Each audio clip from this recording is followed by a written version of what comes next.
There's probably going to be three fundamental changes, I believe, that will influence the education space. One is that there's going to be less reliance on the bricks and mortar. A lot of education is going to go online, and effectively people are going to be able to access it from anywhere, anyhow, and anytime.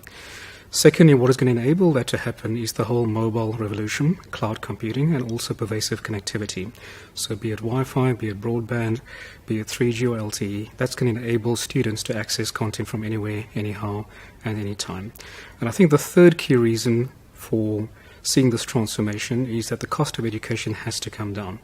And the current model that we have in South Africa or abroad today effectively is going to be challenged, it's going to be disrupted, and people are going to find more cost-effective ways of delivering education on a mass basis, both in South Africa and across the globe as well. Boardroom members, I think, need to look at digital learning, I think, from two perspectives. One is that making an investment into e-learning or digital learning does require strategic investment by the school governing body or the school board. Like you make an investment into a new school library, a new school field, or a science lab, ICT e-learning has to be on top of the agenda for the school itself. Secondly, you cannot go with a cheap and nasty solution from a technology standpoint.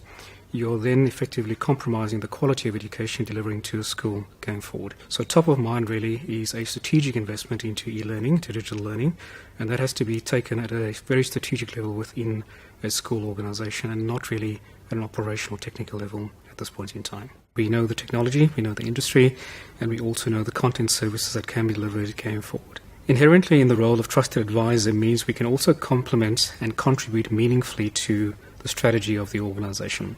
And what is important to note that if you're moving into an e-learning or digital learning space, we've got empirical research that we can call upon to ensure that it complements the school strategy.